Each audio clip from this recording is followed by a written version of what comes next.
March 14వ తేదీ అత్యంత శక్తివంతమైన సంపూర్ణ చంద్రగ్రహణం పాల్గొన పౌర్ణమి. ఈరోజు లక్ష్మీ జయంతిని కూడా జరుపుతారు. హోలీ రోజు ఏర్పడే ఈ మహా సంపూర్ణ చంద్రగ్రహణం కేతుగ్రస్త గ్రహణంగా ఏర్పడుతుంది. ఇటువంటి శక్తివంతమైన రోజు గుమ్మానికి ఈ ఆకులు కట్టుకుంటే చాలు, అన్ని రకాల దరిద్రాలు తొలగిపోతాయి. చంద్రగ్రహణ సమయంలో ఎవరైనా సరే ఈ చెట్టు ఆకులను మీ ఇంటి గుమ్మానికి కట్టుకోవడం వల్ల ఎన్నో శుభ ఫలితాలు కలుగుతాయి. గ్రహణ దోషాలు తగలవు. అటువంటి వారికి సకల శుభాలు కలుగుతాయి. మరి అత్యంత శక్తివంతమైన చంద్రగ్రహణం రోజు గుమ్మానికి ఈ ఆకులు కట్టుకుంటే మన ఇంట్లో ఉన్న అన్ని రకాల దరిద్రాలు తొలగిపోయి అష్టైశ్వర్యాలు కలుగుతాయో ఇప్పుడు ఈ వీడియోలో తెలుసుకుందాం. హోలీ రోజు ఏర్పడే ఈ మహా సంపూర్ణ చంద్రగ్రహణం కేతుగ్రస్త చంద్రగ్రహణంగా ఏర్పడనుంది. మరి ఈ సంపూర్ణ చంద్రగ్రహణం మన భారతదేశంలో కనిపిస్తుందా లేదా? గ్రహ నియమాలు పాటించాలా? ఏ రాశులకు ఈ గ్రహణం వల్ల నష్టం ఏర్పడుతుంది? ఏ 4 రాశులకు ఈ గ్రహణం వల్ల అఖండ రాజయోగం పడుతుందో, అలాగే ఏ 4 రాశుల వారు జాగ్రత్తగా ఉండాలో ఇప్పుడు తెలుసుకుందాం. 2025 మార్చి 14న మన భారత కాలమానం ప్రకారం ఉదయం పూట ఈ సంపూర్ణ చంద్రగ్రహణం సంభవిస్తుంది. ఈ రోజు మన భారత కాలమానం ప్రకారం ఉదయం 9:27 నుంచి మధ్యాహ్నం 3:30 వరకు, అంటే సుదీర్ఘంగా 6:03 పాటు ఈ సంపూర్ణ చంద్రగ్రహణం సంభవిస్తుంది. ఇక సంపూర్ణ స్థితిలో ఈ గ్రహణం 1:05 పాటు సంభవిస్తుంది. సూర్యుడి కాంతి చంద్రుడిపై పడకుండా భూమి పూర్తిగా అడ్డుపడడం వల్ల భూమిపై ఉన్న మనకు ఈ చంద్రుడు అస్సలు కనిపించడు. అందుకే దీనిని సంపూర్ణ చంద్రగ్రహణం అంటారు. ఇది చాలాసేపు సంభవించే సుదీర్ఘ సంపూర్ణ చంద్రగ్రహణం. ఈ సంపూర్ణ చంద్రగ్రహణం కేతుగ్రస్త గ్రహణంగా ఉత్తరా నక్షత్రంలో జరగనుంది. అలాగే సింహరాశిలో జరుగుతుంది. ఈ గ్రహణం మన భారతదేశంలో కనిపించదు. ఇది యూరప్, ఆసియాలో ఎక్కువ భాగం, అలాగే ఆఫ్రికాలో ఎక్కువ భాగం, north America, south America, Arctic, Atlantic ప్రాంతాల్లో సంభవిస్తుంది. ఇది మన భారతదేశంలో కనిపించదు. అందువల్ల మనం ప్రత్యేకంగా గ్రహ నియమాలు పాటించాల్సిన అవసరం లేదు. కానీ ఈ సమయంలో దైవనామ స్మరణ చేస్తే అత్యంత పుణ్యఫలం లభిస్తుంది. ఈ గ్రహణం కేతుగ్రస్తంగా ఉత్తరా నక్షత్రంలో సింహరాశిలో జరుగుతుంది. కాబట్టి వృషభ, సింహ, కన్య, మకర రాశి అనే ఈ 4 రాశుల వారు ఈ గ్రహణం వల్ల చాలా జాగ్రత్తగా ఉండాలి. ఈ గ్రహణం వీళ్లకు చెడు ఫలితాలను అందిస్తుంది. అలాగే మేష, కర్కాటక, ధనస్సు, కుంభరాశి వారికి మధ్యస్థ ఫలితాలు ఈ గ్రహణ ఇస్తుంది. అలాగే మిథున రాశి, తులారాశి, వృశ్చిక రాశి, మీనరాశి వారికి ఈ గ్రహణం మంచి ఫలితాలను ఇస్తుంది. ఎవరైతే ఈ గ్రహణం వల్ల చెడు ఫలితాలను పొందుతారు అంటే వృషభ, సింహ, కన్య, మకర రాశి వారు. ఇటువంటి వారు ఈ గ్రహణం రోజు ఈ పరిహారాన్ని పాటిస్తే చంద్రబలం పెరిగి చెడు ఫలితాలు తొలగిపోతాయి. వీరు చంద్రుడి ప్రీతి కోసం బ్రాహ్మణులకు బియ్యం దానం చేయాలి. అలాగే ఒక చిన్న వెండిపాము పడగలాంటిది దానం చేయాలి. అలాగే గ్రహణం తర్వాత లేదా తర్వాత రోజు శివాలయాన్ని దర్శించి శివాభిషేకం చేయించుకుంటే చాలా మంచిది. గ్రహణం తర్వాత శివాలయాన్ని దర్శించినా చాలు, గ్రహణ దోషాలు తొలగిపోతాయి. మధ్యస్థ ఫలితాలు పొందే రాశులు కూడా గ్రహణశాంతి చేయించుకుంటే చాలా మంచిది. ఈ గ్రహణం మన భారత కాలమానం ప్రకారం ఉదయం 9:27 నుంచి మధ్యాహ్నం 3:30 వరకు సంభవిస్తుంది. కాబట్టి గర్భిణీ స్త్రీలు ఈ సమయంలో కదలకుండా పడుకుని ఉంటే చాలా మంచిది. ఎందుకంటే ఎక్కువగా కదలకుండా నిద్రపోతే మంచిది. అలాగే ఈ గ్రహణ సమయంలో గర్భిణీ స్త్రీలు ఉన్న ప్రతి ఇంటి గుమ్మానికి రావి ఆకుల తోరణాన్ని కట్టుకుంటే గ్రహణ ప్రభావం వల్ల వెలువడే విషకరణాలు పొట్టలో ఉన్న బిడ్డపై పడకుండా ఆ విషకరణాలను ఆ రావి ఆకులు అడ్డుకుంటాయి. ఈ గ్రహణం మన భారతదేశంలో సంభవించకపోయినా ప్రభావం ఉంటుంది. వృషభం, కన్య, సింహం, మకర రాశి వారు చంద్రుడి ప్రీతి కోసం బ్రాహ్మణుడికి బియ్యాన్ని దానం చేయండి. గర్భిణీ స్త్రీలు గ్రహణ సమయంలో ఇష్టదేవత నామాన్ని జపిస్తే చాలా మంచిది. ఇక ఈ గ్రహణానికి ప్రత్యేకంగా పట్టు స్నానాలు, విడుపు స్నానాలు చేయరు. ఎందుకంటే ఇది మన భారతదేశంలో సంభవించే గ్రహణం కాదు. మన హిందూ సాంప్రదాయం ప్రకారం మనకు కనిపించే గ్రహణాలకు మాత్రమే గ్రహ నియమాలు పాటించాలి. కానీ కొద్దిమంది పండితులు మాత్రం ఈ గ్రహణం భూమి మీద సంభవిస్తుంది కాబట్టి, మనం కూడా ఈ భూమి మీదే ఉన్నాము కాబట్టి జాగ్రత్తలు తీసుకోవడం మంచిదే అని చెప్తున్నారు. ఇక ఈ గ్రహణం వల్ల అఖండ రాజయోగం పట్టబోయి మొదటి రాశి మిథున రాశి. ఈ గ్రహణం వల్ల మిథున రాశి వారికి పట్టిందల్లా బంగారమే అవుతుంది. తాము అనుకున్నది సాధిస్తారు. భవిష్యత్తులో ప్రణాళిక చక్కగా వేస్తారు. సమయానుగుణంగా మాట్లాడే నేర్పు ఉంటుంది. అనేక రంగాల గురించిన అవగాహన పెంచుకుంటారు. వివాహము, సంతాన ప్రాప్తిలో ఇబ్బందులు లేకుండా ఎంతో సాఫీగా గడిచిపోతాయి. వంశపారపర్యంగా వచ్చే ఆస్తిని పొందుతారు. మంచి నైపుణ్యాన్ని సాధిస్తారు. ఉద్యోగులకు ప్రమోషన్లు వస్తాయి. నిరుద్యోగులకు ఇది మంచి కాలం. రాజకీయాల పట్ల విపరీతమైన ఆసక్తి కలిగి ఉంటారు. గ్రహణ సమయంలో పూజలు, జపాలు, ధ్యానం చేస్తే చాలా మంచిది. ఇక ఈ గ్రహణం వల్ల అఖండ రాజయోగం పట్టే రెండవ రాశి తులారాశి. ఈ రాశి వారికి ఈ గ్రహణం పట్టిందల్లా బంగారమే అన్నట్లు చేస్తుంది. వ్యాపారంలో లాభాలు వస్తాయి. అనుకున్న పనులు తక్షణం నెరవేరతాయి. వృత్తి, ఉద్యోగ, వ్యాపార రంగాల్లో రాణిస్తారు. విదేశీయానం చేస్తారు. సాంకేతిక విద్యలో రాణిస్తారు. ఆర్థిక క్రమశిక్షణ బాగా పాటిస్తారు. ఎత్తులకు పై ఎత్తు వేయడంలో నేర్పు కలిగి ఉంటారు. మేధావులుగా గుర్తింపు పొందుతారు. ఈ రాశివారు గ్రహణ సమయంలో చేసే జపం వల్ల మంచి ఫలితాలు కలుగుతాయి. ఇక ఈ గ్రహణం వల్ల అఖండ రాజయోగం పట్టే మూడవ రాశి వృశ్చిక రాశి. వృశ్చిక రాశి వారికి ఈ గ్రహణం వల్ల అంతా శుభమే కలుగుతుంది. ఏది పట్టినా బంగారమే అవుతుంది. ఉద్యోగ, వ్యాపార, వ్యవసాయ రంగాల్లో రాణిస్తారు. నిరుద్యోగులకు ఇది మంచి కాలం. మీరు కోరుకున్న ఉద్యోగాన్ని పొందుతారు. ఏ రంగంలో ఉన్నవారికైనా ఇది మంచి కాలం. ఈ గ్రహణం మీ ఇంట్లోకి శుభాన్ని తీసుకువస్తుంది. ఇక ఈ గ్రహణం వల్ల అఖండ రాజయోగాన్ని సంపాదించే నాలుగవ రాశి మీనరాశి. ఈ రాశి వారికి పట్టిందల్లా బంగారమే అవుతుంది. ఎంతో కాలంగా అనుభవిస్తున్న కష్టాలు తొలగిపోతాయి. వ్యాపారంలో లాభాలు వస్తాయి. అనుకున్న పనులు నెరవేరతాయి. పెళ్లి కాని వారికి ఇది శుభకాలం. ఈ రాశి వారికి ఈ గ్రహణం వల్ల అత్యంత శుభం కలుగుతుంది. ఇక ఈ గ్రహణం వల్ల జాగ్రత్తగా ఉండాల్సిన 4 రాశులు వృషభ రాశి, సింహరాశి, కన్యారాశి, మకర రాశి. వీరు ఈ సమయంలో అంటే గ్రహణ సమయంలో ఇష్టదేవతా నామాన్ని జపించాలి. చంద్రుడి ప్రీతి కోసం బియ్యం, నాగుపడకలను దానం చెయ్యాలి. గ్రహణం తర్వాత శివాలయాన్ని దర్శిస్తే చెడు ఫలితాలు తగ్గుతాయి. మీ ఇంట్లో అన్నీ శుభాలే కలుగుతాయి. 11 రావి ఆకులను సేకరించి శుభ్రంగా కడిగి పసుపు దారంతో ఒక తోరంలా కట్టి మీ ఇంటి గుమ్మానికి కట్టండి. ఈ రోజు ఇలా చేస్తే మీ ఇంట్లో వారికి ఉన్న ఎటువంటి దోషాలైనా సరే తొలగిపోతాయి. ఒకసారి శ్రీ మహావిష్ణువు లక్ష్మీదేవితో ఇలా పలుకుతాడు. చూడు లక్ష్మి, కలియుగం ప్రవేశించింది. ప్రతి వ్యక్తి ధర్మం మీద ఆధారపడడు, కేవలం ధనం మీదే ఆధారపడతాడు. అలా ఆధారపడే మనిషి బతుకుతాడు.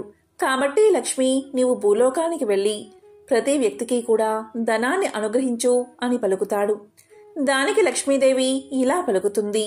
స్వామి, అసలే కలియుగం కదా. ప్రతి వ్యక్తి కూడా దుర్మార్గమైన పనుల్లోనే ఉంటాడు. అటువంటి వాళ్ళ దగ్గరకు నన్ను వెళ్ళమంటున్నారా? ఇది మీకు న్యాయమా? మీ పాదసేవయే నాకు ధర్మం. ప్రతి వ్యక్తి దగ్గరకు నేను ఎలా వెళ్ళగలను? ఇది ఎంతవరకు న్యాయం? నేను వెళ్ళను కాక వెళ్ళను అని చెప్తుంది. దానికి శ్రీ మహావిష్ణువు ఇలా పలుకుతారు. లక్ష్మి, అందరి దగ్గర నీవు ఉండాల్సిన అవసరం లేదు. ఎవరి దగ్గర ఉండాలో వాళ్ళ గురించి నేను నీకు తెలియచేస్తాను. వారి దగ్గర మాత్రం నువ్వు ఉండు అని శ్రీ మహావిష్ణువు కొన్ని ధర్మ సూక్ష్మాలను ఇలా వర్ణించాడు. మొట్టమొదటిది ధర్మంగా ఉండడం. తాను ఏ ధర్మమునందు జన్మించాడు, తాను ఏ ధర్మం కోసం కట్టుబడి ఉంటాడో, ఎవరి కార్యాలు వారు ఆచరిస్తూ ఉంటారో వారి యందు నీ అనుగ్రహాన్ని పెంపొందించు. ఇక రెండవది, ఎల్లవేళలా సత్యాన్ని పలికేవాడు అసత్యం అనేదే తెలియకుండా సత్యంతో బతికే ప్రతి వ్యక్తి దగ్గర నువ్వు ఉండు. ఇక మూడవది, ఎప్పుడూ తనవారి కోసమే కాకుండా తమ తోటి వారి కోసం, ప్రాణి కోటి కోసం జీవించే వారి దగ్గర నీవు సంపూర్ణంగా ఉండవచ్చు. ఇక నాలుగవది, భగవత్ కార్యాలు చేసే వారి దగ్గర, ఈ నలుగురి దగ్గర నీవు ఎటువంటి సందేహం లేకుండా ఉండవచ్చు అని చెప్పాడు మహావిష్ణువు. అప్పుడు లక్ష్మీదేవి ఇలా పలుకుతుంది, స్వామి, కాని అందరి దగ్గర ఉండమంటున్నారు, అది ఎలా సాధ్యమవుతుంది అని పలకగానే మహావిష్ణువు ఇలా చెప్తాడు, అందరి దగ్గరకు నీవు వెళ్ళినా వారి దగ్గర మాత్రమే ఉండి తిరిగి ఈ 4 గుణాలు ఉన్నవారి దగ్గరకు వెళ్ళిపోతూ ఉంటావు అని పలకగా లక్ష్మీదేవి ఇలా అంటుంది, స్వామి, అలా ఎలా వెళ్ళిపోతాను అంటుంది. అప్పుడు మహావిష్ణువు ఇలా చెప్తాడు, నీవు 3 విధాలుగా వెళ్ళిపోతావు. ఆ 3 విధాలుగా వారి నుంచి నీవు తొలగిపోతావు. ఆ ముగ్గురు నేనే వెనకాలే పంపిస్తాను. మొట్టమొదటివాడు ఆరోగ్యాన్ని భంగం కలిగిస్తాడు, రెండవవాడు అసత్యం పలికిస్తూ ఉంటాడు, మూడవవాడు చెడు ఆలోచనలు, ఇతరుల ధనాన్ని దొంగలించేలా ఆలోచనలు కలిగిస్తాడు. ఈ ముగ్గురు నీకు సహాయపడుతూ ఉంటారు. నీకు అయిష్టంగా ఉన్నవారి దగ్గర ఈ ముగ్గురిని విడిచిపెట్టు. ఆ ముగ్గురు తప్పనిసరిగా ఆ పనులు చేస్తారు. తర్వాత ఆ కారణంగా వారి దగ్గర నుంచి నీవు వెళ్ళిపోతావు అని పంపించాడు మహావిష్ణువు. అందుకే ఈ 3 గుణాల వల్ల కలియుగంలో లక్ష్మీ అనుగ్రహాన్ని పొందలేరు. అలాంటి లక్ష్మీదేవి ఆవిర్భవించిన తిదే ఈ పాల్గొన పౌర్ణమి.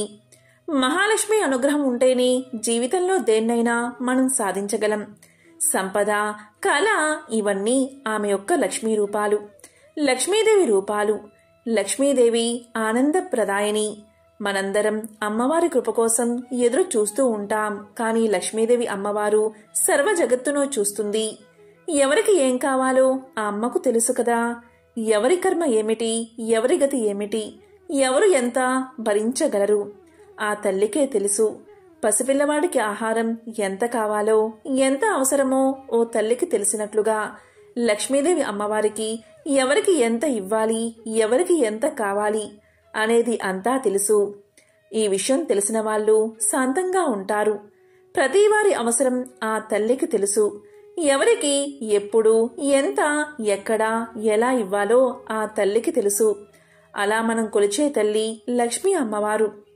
అందుకే లక్ష్మీ కటాక్షం కోసం ప్రతిరోజు అమ్మవారిని పూజించాలి, అమ్మవారిని స్మరించాలి. లక్ష్మీదేవిని భక్తిగా ఆరాధిస్తే ఆమె కరుణించదు. మనం నివసించే ప్రాంతాన్ని, ప్రదేశాన్ని ప్రతిరోజు శుభ్రంగా ఉంచుకుని ఇంటి ముందు రంగవల్లులు తీర్చిదిద్దుకుని సాంప్రదాయాన్ని పాటించే వారికే ఆమె లక్ష్మీ కటాక్షం కలిగిస్తుంది. శూన్యతిథులైన పౌర్ణమి, అమావాస్యలంటే అమ్మవారికి ఎంతో ఇష్టం. పౌర్ణమి తిథిలో అమ్మవారిని పూజిస్తే లక్ష్మీ కటాక్షం కలుగుతుంది.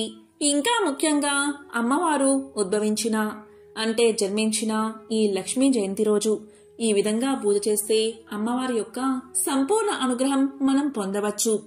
మరి ఈరోజు పూజ ఎలా చేయాలి అంటే, ఈరోజు సాయంత్రం అమ్మవారిని చక్కగా అలంకరించుకోండి. ముందుగా పూజాగదిని శుభ్రం చేసుకోండి. తరువాత అమ్మవారి ఫోటో ముందు సన్నజాజి పువ్వులు ఉంచి, అలాగే సన్నజాజి మాల కట్టి అమ్మవారికి సమర్పించి, అమ్మవారి ముందు ఉసిరి దీపాన్ని వెలిగించండి. ఈ విధంగా దీపాన్ని వెలిగించాక ఈ ఒక్క మాట పలికితే చాలు, అమ్మవారి సంపూర్ణ అనుగ్రహం మీకు లభిస్తుంది. అది ఏంటి అంటే, ఈరోజు పూజ చేసే సమయంలో ఓం లక్ష్మీ నమో నమః, ఓం లక్ష్మీ నమో నమః అనే మంత్రాన్ని పఠిస్తే చాలు, లక్ష్మీనారాయణల సంపూర్ణ అనుగ్రహం మీకు కలుగుతుంది. అమ్మవారి ఆశీస్సులు మీకు కలుగుతాయి.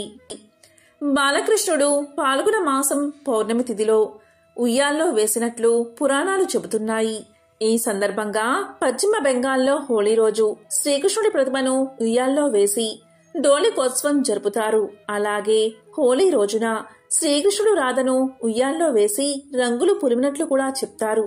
ఈ రోజు ముఖ్యంగా పార్వతీ పరమేశ్వరులను నిష్ఠగా పూజించాలి. ఇలా పూజిస్తే వివాహంలో ఏర్పడే ఆటంకాలు తొలగిపోతాయి. ఈ పాల్గొన పౌర్ణమి రోజు అమ్మవారిని పూజించడం వల్ల విశేష ఫలితాలు కలుగుతాయి.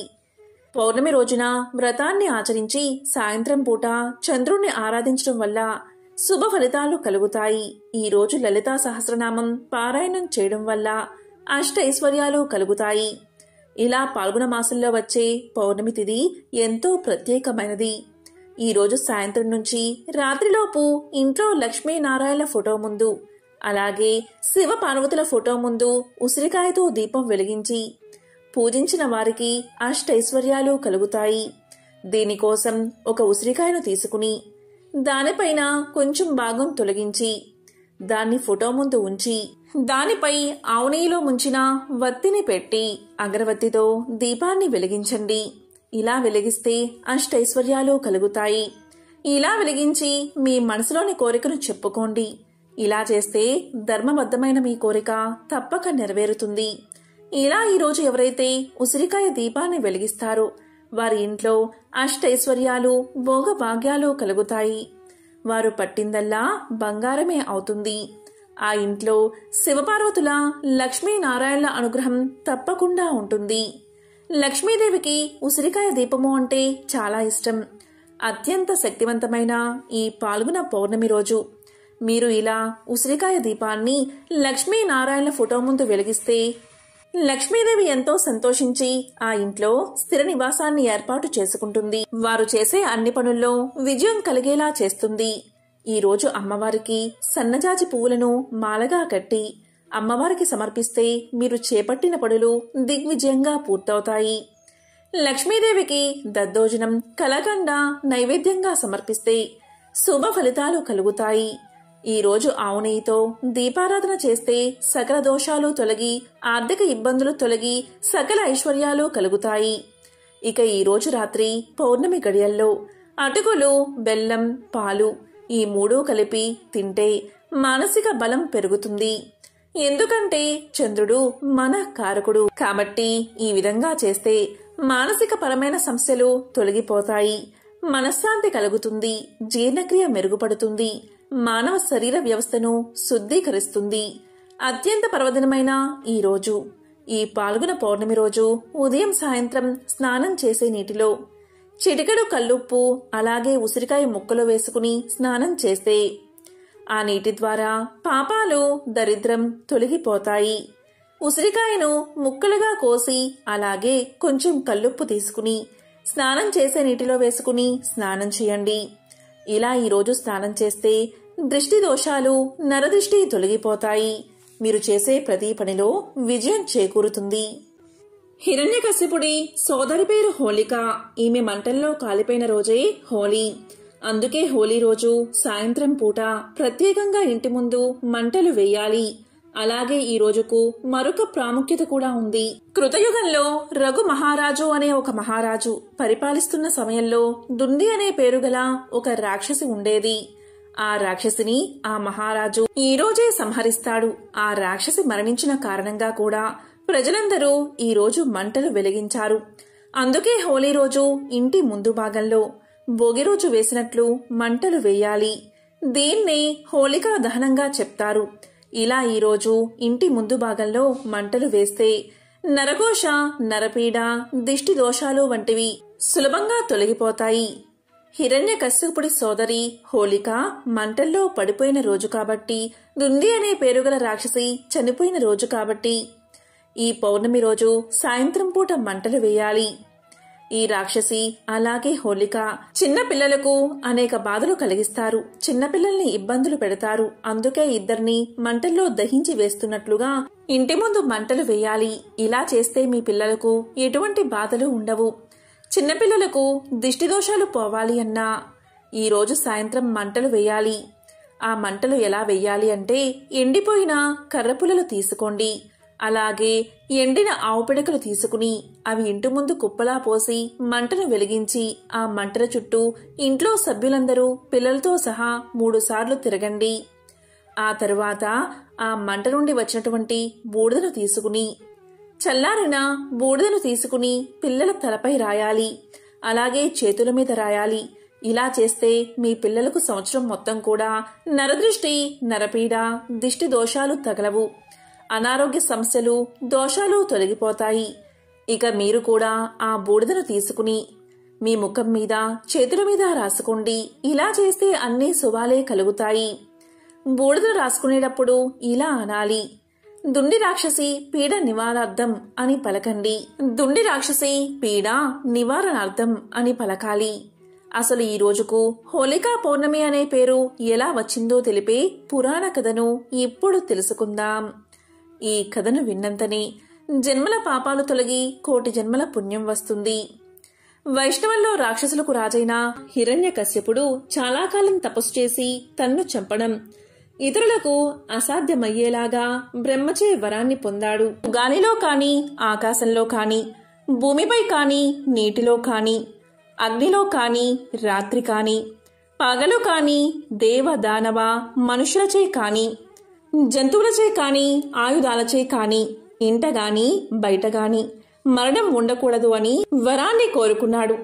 అలాగే బ్రహ్మ తదాస్తు అంటూ వరాన్ని ప్రసాదించాడు. ఇక వరగర్వంతో హిరణ్యకశ్యపుడు విజృంభించాడు. దేవతలను జయించాడు. ఇంద్ర సింహాసనాన్ని ఆక్రమించాడు. పంచభూతాలను నిర్బంధించాడు. తపస్సులను భంగపరిచాడు. సాధువులను హింసించసాగాడు. అప్పుడు దేవతలు హిరణ్యకశ్యపుడి బాధలు తట్టుకోలేక పాహిమామంటూ విష్ణువుతో తమ బాధను మొరపెట్టుకున్నారు. అప్పుడు విష్ణువు ఇలా పలికాడు: కన్న కొడుకునకు ఆపన్నత తలపెట్టినవాడు హిరణ్యకశ్యపుని పట్టి వధింతును, మీకు భద్రమగును అని చెప్పి వారికి అభయాన్ని ఇచ్చాడు. హిరణ్యకశ్యపుడు తపస్సు చేసుకునే కాలంలో దేవతలు అదను చూసుకుని అతని రాజ్యంపై దండెత్తి క్రూరంగా కొల్లగొట్టారు. గర్భవతి అయిన రాక్షసరాజు భార్యను ఇంద్రుడు చెరపట్టగా నారదుడు ఇంద్రుణ్ణి మందరించి ఆమెను రక్షించి తన ఆశ్రమానికి తీసుకుపోయాడు. ఆ సమయంలో నారదుడు భాగవత కథలను ఆమెకు వినిపించేవాడు. ఆ భాగవత కథలను గర్భంలో ఉన్న ప్రహ్లాదుడు గ్రహించేవాడు. తరువాత తపస్సు ముగిశాక రాజ్యానికి తిరిగి వచ్చిన హిరణ్యకశిపునకు నారదుడు అతని ధర్మపత్నిని అప్పగించాడు. వీరికి కలిగిన సంతానమే ప్రహ్లాదుడు. ప్రహ్లాదుడు జన్మతః పరమ భాగవతుడు, లలిత మర్యాదుడు, నిర్వైరుడు, అచ్యుతపద శరణాగతుడు, అడుగడుగునా మాధవాను చింతన కలవాడు, సర్వభూతాలయందు సమభావం కలవాడు, సుగుణాల రాశి. అలాంటి ప్రహ్లాదుడికి విద్యను నేర్పమని, తమ రాజ ప్రవృత్తికి అనుగుణంగా మలచమని రాక్షసరాజు తమ కులగురువులైన చండా మార్కులకు అప్పగించాడు. ఒకసారి హిరణ్యకశ్యపుడు ప్రహ్లాదుణ్ణి చేరబిలిచి, నీవు ఏమి నేర్చుకున్నావు, నీకు ఏది భద్రము అని ప్రశ్నించాడు. అప్పుడు ప్రహ్లాదుడు ఇలా పలికాడు: సర్వము అతని దివ్య కళామయము అని తలచి విష్ణువునందు హృదయం లగ్నం చేయడా మేలు అని సమాధానం చెప్పాడు. రాక్షసులకు తగని ఈ బుద్ధి నీకెలా పుట్టింది, హరిగిరి అని ఎందుకు పేలుతున్నావు అని తండ్రి గద్దించాడు. ఎంతో మండిపడ్డాడు. తన శత్రువైన విష్ణువును కీర్తించినందుకు ప్రహ్లాదుణ్ణి కఠినంగా శిక్షించమని ఆదేశించాడు. కాని శూలాలతో పొడిచినా, ఏనుగులతో తొక్కించినా, మంటల్లో కాల్చినా, కొండలపై నుండి తోయించిన ప్రహ్లాదుడికి బాధ కలగలేదు. అతను హరినామస్మరణ మానలేదు. అది చూసి రాజు ఎంతో బాధపడ్డాడు. మరొక అవకాశం అడిగి రాక్షస గురువు ప్రహ్లాదుణ్ణి గురుకులానికి తీసుకువెళ్లారు. అక్కడ ప్రహ్లాదుడు మిగిలిన రాక్షస బాలులకు ఆత్మజ్ఞానాన్ని, హరితత్వాన్ని, మోక్ష మార్గాన్ని ఉపదేశించసాగాడు. ఇలా లాభం లేదని గురువు రాజుతో మొరపెట్టుకున్నారు. ప్రహ్లాదుణ్ణి శిక్షించే క్రమంలోనే హిరణ్యకశ్యపుడు తన సోదరి అయిన హోళికను మంటల్లో కూర్చోబెట్టి ఆమె ఒడిలో తన కుమారుణ్ణి కూర్చోబెడతాడు. ఆమెకు ఒక వరం ఉంది. ఆమె శాలువా కప్పుకుని కూర్చుంటుంది. ఆ శాలువా కప్పుకోవడం వల్ల ఆమెకు ఎటువంటి హాని జరగదు. ఈ విధంగా ఆమె శాలువా కప్పుకుని ప్రహ్లాదుని ఒళ్ళో కూర్చోబెట్టుకుని మంటల్లో కూర్చుంటుంది. కాని ఆ శాలువా ఎగిరి ప్రహ్లాదుని చేరుకుంటుంది. ఈ కారణంగా ఆమె మంటల్లోనే మరణిస్తుంది. ప్రహ్లాదుడు సురక్షితంగా బయటపడతాడు. ఈ విధంగా హోళిక మంటల్లో కాలిపోవడం వల్ల చెడు నాశనమైనందుకు గుర్తుగా మనం హోళీ పండుగను జరుపుకుంటాం. కోపంతో హిరణ్యకశ్యపుడు ప్రహ్లాదుణ్ణి పిలిపించి, నేనంటే సకల భూతాలు భయపడతాయి. దిక్పాలకులు నా సేవకులు. ఇక నీకు దిక్కెవరు, బలమెవరు అని గద్దించాడు. అప్పుడు ప్రహ్లాదుడు ఇలా సమాధానం చెప్పాడు. అందరికీ ఎవరు బలమో, అందరికీ ఎవరు దిక్కో ఆ విభుడే నాకు దిక్కు అన్నాడు. అప్పుడు హిరణ్యకశ్యపుడు మళ్లీ కోపంతో, ఈ అంతటా హరి అంటున్నావు కదా, ఈ స్తంభంలో నీ హరిగిరి ఉన్నాడా అని ప్రశ్నించాడు. అప్పుడు ప్రహ్లాదుడు బ్రహ్మ నుండి గడ్డి పోచ వరకు అన్నిటిలో విశ్వాత్ముడై ఉండేవాడు ఈ స్తంభంలో ఎందుకు ఉండడు? స్తంభంలో తప్పకుండా ఉంటాడు, ఏ సందేహమూ లేదు అని సమాధానం చెప్పాడు పరమ భాగవతుడైన ప్రహ్లాదుడు. అప్పుడు హిరణ్యకశ్యపుడు, సరే చూద్దాం, ఈ స్తంభంలో విష్ణువును చూపకపోతే నీ తల తీయించేస్తాను, అప్పుడు హరివచ్చి అడ్డుపడతాడో లేదో అని చేతితో స్తంభంపై చరిచాడు. వెంటనే బ్రహ్మాండ కటాహం బద్దలయ్యే చటచటా పటపటా రావాలు ధ్వనించాయి. 10 దిక్కులా నిప్పులు చెరిగాయి. అప్పుడు నరసింహదేవుడు స్తంభం నుండి ఆవిర్భవించాడు. ఇది నరమూర్తే కాదు, కేవల హరిమూర్తియు కాదు. అప్పుడు నరసింహదేవుడు భీకరంగా హిరణ్యకశ్యపుణ్ణి ఒడిసిపెట్టి తన ఒడిలో వేసుకుని వజ్రాల వంటి తన గోళ్లతో చీల్చి చెండాడాడు. ఇలా శ్రీహరి మనిషి జంతువు కాక నారసింహుని రూపంలో పగలు రాత్రి కాని సంధ్యాకాలంలో ప్రాణం ఉన్నవి లేనివి అని చెప్పలేని గోళ్లతో ఇంటా బయటా కాక గుమ్మంలో, భూమిపైన ఆకాశంలో కాక తన తొడపైన హిరణ్యకశ్యపుణ్ణి సంహరించాడు. బ్రహ్మవరము వ్యర్థం కాలేదు, ప్రహ్లాదుని మాట పొల్లు పోలేదు. హిందూ మతంలో వేప చెట్టుకు ప్రత్యేక స్థానముంది. వేప చెట్టును పూజిస్తే దేవతలు, దేవుళ్ళు సంతోషిస్తారని జ్యోతిష్య శాస్త్రం చెప్తుంది. ఈ వేప చెట్టుపైనే దేవుళ్ళు నివసిస్తారని చాలామంది నమ్ముతారు. అందుకే వేప చెట్టుకు పూజలు చేస్తూ ఉంటారు హిందువులు. వేప చెట్టును పూజిస్తే మన జీవితంలో బాధలన్నీ కూడా తొలగిపోతాయని నమ్ముతారు. వేప చెట్టులో 2 దేవతలు కలిసి నివసిస్తారు. ఒకరు దుర్గామాత, మరొకరు సీతామాత. అందుకే ఈ చెట్టును పవిత్రమైన వృక్షంగా భావిస్తారు. రోజూ పూజలు చేస్తారు. వేప చెట్టును పూజించడం వల్ల సకల బాధల నుంచి బయటపడగలము. వేప చెట్టును పూజిస్తే మన జీవితంలో ఉన్న నెగటివ్ ఎనర్జీ తొలగిపోతుంది. అంతేకాదు, ఇది మన జీవితంలో సానుకూలతను పెంచుతుంది. శనిదోషం ఉంటే ఎక్కడా లేని సమస్యలు మనల్ని చుట్టుముడుతూ ఉంటే ఆ శనిదోషం పోయేందుకు, సమస్యలు తొలగిపోయేందుకు ఎన్నో ప్రత్యామ్నాయాలు చేస్తూ ఉంటారు. శనిదోషం ఉంటే వేప చెట్టును పూజిస్తే చాలు, మీకు ఉపశమనం కలుగుతుంది.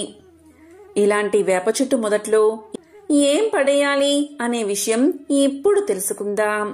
ఈ రోజు ప్రతి ఒక్కరూ కూడా ఇంటి సింహద్వారానికి 5 వేప కొమ్ములను తెచ్చి పసుపుతో దారంతో కట్టి దానిని సింహద్వారానికి ఇరువైపులా కట్టాలి. ఇలా ఈ రోజు చేస్తే ఆర్థిక ఇబ్బందులు, అనారోగ్య సమస్యలు, వాస్తు దోషాలు, చికాకులు మొత్తం తొలగిపోతాయి. మరి వేప చెట్టు మొదట్లో ఏం పడేయాలి అంటే, మీరు ఈరోజు 2 లవంగాలు తీసుకోండి. మీకున్న సమస్యల గురించి, వ్యాపార, ఉద్యోగ సమస్యల గురించి తలుచుకుని ఇంటి నుంచి బయటకు వచ్చి మీ తల చుట్టూ ఆ లవంగాలతో దిష్టి తీసుకుని ఆ తర్వాత మీ ఇంటికి దూరంగా ఉన్న వేప చెట్టు మొదట్లో ఆ లవంగాలు పడేయండి. ఈ పరిహారాన్ని మీరు ఏ సమయంలో చేసినా పర్వాలేదు. లవంగాలు మన జీవితంలో ఉన్న సమస్యలను తొలగిస్తాయి, నెగటివ్ ఎనర్జీని తొలగిస్తాయి. లవంగాలతో పరిహారం చేయడం వల్ల అనేక ఉపయోగాలు ఉన్నాయి. అంతేకాదు, ఇంట్లో లవంగాలు ఉంటే ఆర్థిక ఇబ్బందులు దరిచేరవు. పరిహార శాస్త్రంలో లవంగాలకు చాలా ప్రత్యేక ప్రాముఖ్యత ఉంది. లవంగాలతో ఆహారం చేస్తే సకల శుభాలు కలుగుతాయి.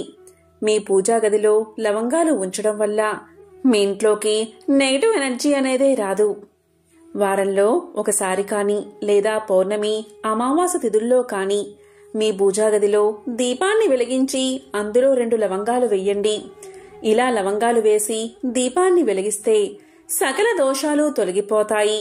ఇలా చాలా రకాల పరిహారాలు చేసుకోవచ్చు. 2 లవంగాలతో దిష్టి తీసుకుని వాటిని వేప చెట్టు మొదట్లో పడేస్తే మీకున్న దోషాలు తొలగిపోతాయి. లవంగాలను వేప చెట్టు మొదట్లో పడేస్తే మీరు ఎదుర్కొంటున్న ఆరోగ్య సమస్యల నుంచి బయటపడతారు అని పరిహార శాస్త్రంలో చెప్పబడింది. ఆరోగ్యపరంగా, పరిహారాల పరంగా లవంగాలు చాలా మేలు చేస్తాయి. లవంగాలు మసాలాల్లో ఒక ముఖ్యమైన పదార్థం. ఇందులో ఎన్నో గొప్ప సుగుణాలు ఉంటాయి. వీటిని తినడం వల్ల చాలా లాభాలు ఉన్నాయి. లవంగాలు బరువు తగ్గడానికి చాలా ఉపయోగపడతాయి.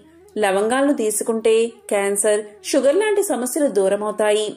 లవంగాలు నోటి ఆరోగ్యానికి సహాయపడతాయి.